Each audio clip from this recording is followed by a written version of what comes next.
Velkommen til. Mit navn er Sebastian Klein, og jeg vil nu fortælle om min personlige top 10 af fantastiske fortidsdyr. Men inden jeg starter, så skal jeg bede dig om at like nedenunder her og abonnere på videoerne. Det kan jeg godt lige gøre. Godt så! Top 10 over de mest fantastiske fortidsdyr. Starter med nummer 10. Det er selvfølgelig en fugl, mine damer og herrer. Men det er ikke en hvilken som helst fugl. Det er en gigantisk fugl. Det er nemlig en moa. Indtil 1400-tallet så levede der en kæmpe stor fugl med navn moa på New Zealand ved Australien. Og det har været et gigantisk bæst. Den har været over 3,5 meter høj, og den har vejet over 200 kilo. Altså vi snakker om, at en struds er bittelille i forhold til. Men det var en strudsefugl, så den har altså levet der, og den forsvandt formentlig, fordi at der kom mennesker til New Zealand, som nok har jaget de her kæmpe store fugle, som formentlig ikke har været særlig bange for menneskerne, der kom. Men det blev de måske til sidst. I hvert fald så findes de ikke længere. Dem har vi ikke set skyggen af i et pænt stykke over 600 år.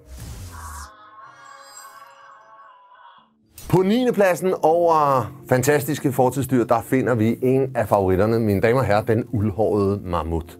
Mammutten er formidabel. Altså, den ser jo bare fantastisk ud, og tanken om, at denne her kæmpemæssige elefant har levet i Danmark for, ja, i virkeligheden bare måske 10.000, måske 15.000 år siden, det er jo fantastisk. Den her, den har gået der, hvor vi går i dag. Det var jo en elefantart, som holdt til ude på tundraen. Man kan se, at den var kuldetilpasset, den havde pels, og den havde små ører, så den ikke kom til at fryse. Men i dag er den forsvundet, og den har ikke været på jordens overflade siden, ja, i de sidste 4.000 år. Og langt de fleste, de forsvandt faktisk for 10.000 år siden, men en lille dværgform af mammut overlevede faktisk på øen Wrangel oppe i Sibirien i adskillige tusind år efter den uddøde alle andre steder. Hvorfor den uddøde, det ved man ikke rigtigt. Man regner med, at det var enten mennesker, der har jaget den, eller også var det fordi, at dens føde forsvandt. En af de to ting er nok det mest sandsynlige, men mammutten er et fantastisk dyr.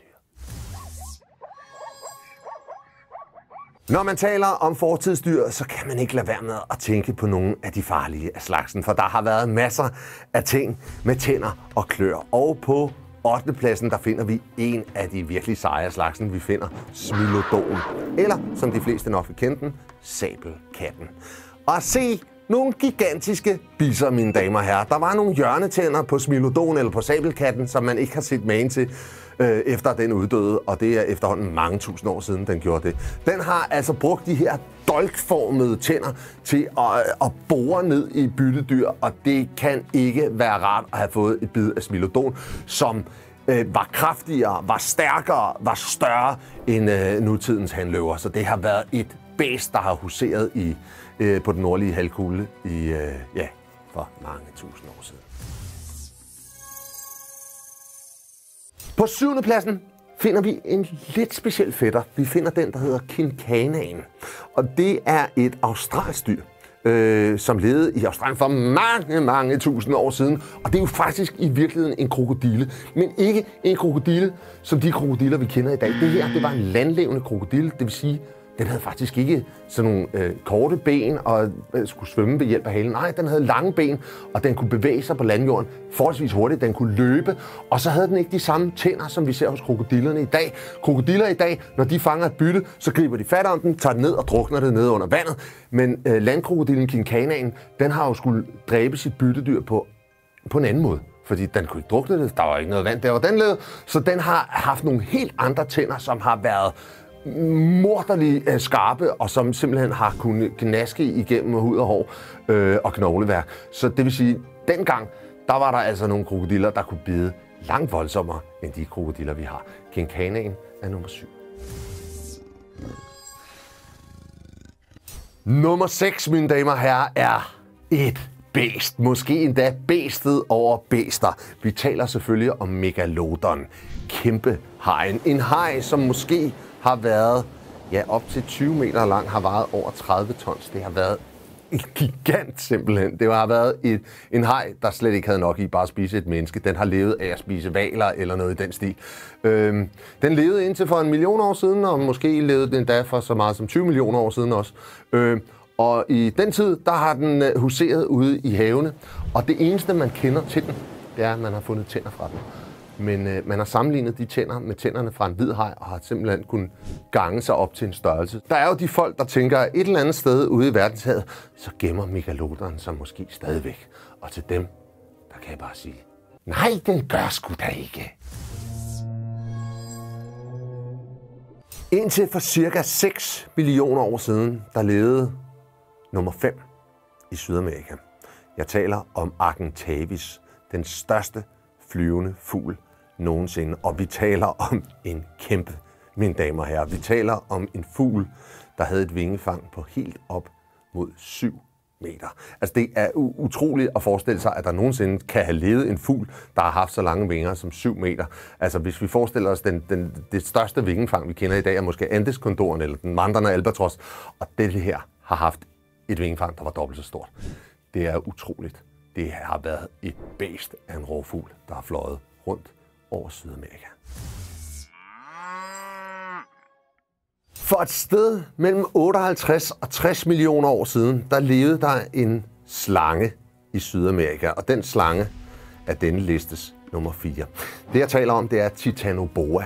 Og Titanoboa var en gigantisk kvælerslange, som har levet i Sydamerika, formentlig i sumpede egne, og den har altså været op mod 14 meter lang. Det har været kæmpe stor. Det har været en slange, der kunne æde en anaconda så let som ingenting, og den ville formentlig sagtens have kunnet spise mennesker, hvis den altså levede i dag. Men det gør den ikke. Det gør den ikke. Den er uddød for mange millioner år siden. Man kan ikke lave en liste over fantastiske fortidsdyr uden at nævne denne her. Så jeg gør det. Nummer 3 er Tyrannosaurus Rex. Kongen af det hele. Det er altså bæstet over bæster. Den har været gigantisk, og den har haft nogle tænder, som har sagt bare 2, og den har kunnet æde hvad som helst. Alt er imponerende ved Tyrannosaurus Rex, undtagen én ting. En ting, som ingen kan forstå. Små bitte arme. Hvad skulle det til for? Jeg forstår det ikke helt selv. Jeg ved ikke, om Tyrannosaurus Rex forstod det, men resten af Tyrannosaurus Rex, det holder 100. Det har været et møghamrende sejt rovdyr og et bæst af en kødæder. Der er ingen tvivl om, at Tyrannosaurus Rex var fortidens chef på landjorden, men der var en anden chef nede i vandet. Og for 66 millioner år siden, der levede der et uhyre, der blev kaldt Mosasaurus. En kæmpestor fortidsøgle, som var havlevende, som formentlig har svømmet rundt i overfladen, og som har levet af, ja, det kan have været hvaler, det kan have været andre kæmpe øgler. Den har været chef. Den har et alt, hvad der bevægede sig, som var værd at æde. Der var ikke nogen, der kunne konkurrere med Mosasaurus. Den var kæmpe. Den var en chef. Den var en konge af verdenshavene for 66 millioner år siden. Mosasaurus nummer 2. Før vi kommer til førstepladsen på listen over de mest fantastiske fortidsdyr, så husk at like og husk at abonnere på den her kanal.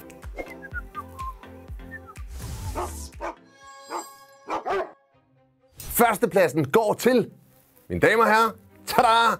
Mennesket. Hvad? Mennesket? Mennesket er ikke et fortidsdyr. Jo, mennesket er et fortidsdyr, fordi selvom Homo sapiens, altså du og jeg, vi findes i dag, så har der levet mange andre menneskearter på jorden. Og faktisk er vi i en lidt usædvanlig periode lige i øjeblikket, fordi der findes kun én menneskeart på planeten Jorden, nemlig Homo sapiens. Men for bare nogle få 100.000 år siden, der var det helt almindeligt, at der var 5, 6, 7 af gangen. Så der har været masser af forskellige menneskearter, som har levet især nede i Afrika, men også rundt omkring andre steder på jorden. I Danmark har vi formentlig haft neandertalere, men det er nogle tusind år siden nu. Men mennesket er denne her listes nummer 1. Det var alt for den her gang. Tusind tak, fordi I kiggede med. Husk at like og abonnere på kanalen, og så skriv eventuelt ned i kommentarfeltet der, og skriv jeres bud på, hvad I synes er det fedeste fortidsdyr.